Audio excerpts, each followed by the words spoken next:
फिलहाल ये टकराव ईरान और इजराइल तक सीमित है, लेकिन अगर हालात और बिगड़े तो क्या होगा? क्या अमेरिका इस लड़ाई में कूदेगा? क्या खाड़ी के देश भी घसीट लिए जाएंगे? और अगर ऐसा हुआ तो सिर्फ पश्चिम एशिया नहीं, पूरी दुनिया को झटका लग सकता है। चलिए आसान भाषा में समझते हैं जंग के सबसे खराब संभावित नतीजे क्या हो सकते हैं।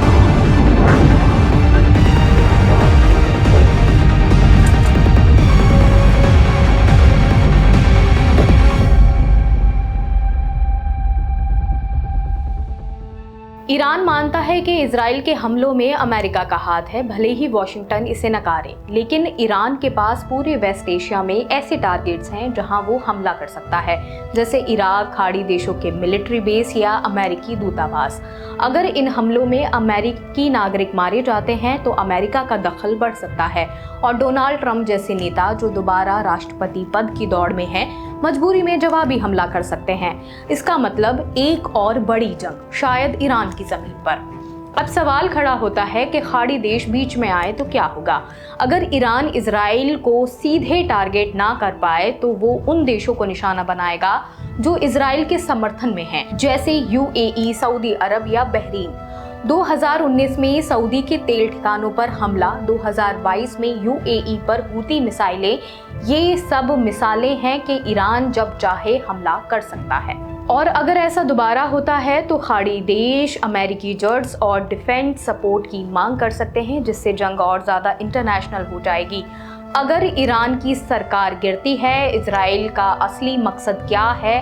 क्या सिर्फ ईरान की परमाणु ताकत को रोकना या फिर वहां की सरकार को हटाना?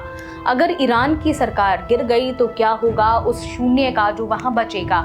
इराक और लीबिया में हम पहले ही देख चुके हैं कि सरकारें गिर गई हैं, पर शांति नहीं आई। गृह युद्ध, आतंक, लाखों की मौतें, ये अंजाम बन सकता है। तेल, महंगाई और ग्लोबल असर। अगर ईरान होर्मुज़ की खाड़ी को बंद करने की कोशिश करे, जहां से दुनिया का करीब 20% तेल आता है, तो अंतर्राष्ट्रीय बाजार हिल जाएगा। तेल महंगा होगा, ट्रांसपोर्ट, बिजली और खाना, सबकी कीमतें बढ़ेंगी। और इसका सबसे बड़ा फायदा किसे होगा? रूस को, जो पहले ही यूक्रेन जंग में फंसा है और हर डॉलर उसके लिए एक मदद साबित होगा। हूती और लाल सागर। अब बात उस मोर्चे की जो थोड़ी दूर है, यमन के हूती विद्रोही। ईरान समर्थित ये ग्रुप रेड सी से जहाज़ों पर हमला कर रहे हैं। अगर ये बढ़ गया तो इंटरनेशनल शिपिंग, ट्रेड और सप्लाई चेन पर भी असर पड़ेगा। तो क्या होगा आगे? जंग थमेगी या फैलेगी? क्या संयम की अपील काम आएगी या हथियार? इन सवालों का जवाब शायद वक्त देगा, लेकिन अगर हालात संभले नहीं गए तो ये सिर्फ एक क्षेत्रीय टकराव नहीं रहेगा, बल्कि पूरी दुनिया को इसका खामियाजा भुगतना पड़ेगा। फिलहाल इस खबर में सिर्फ इतना ही। बाकी और खबरें देखने के लिए जुड़े रहिए ऑब्जर्वर पोस्ट के साथ। शुक्रिया।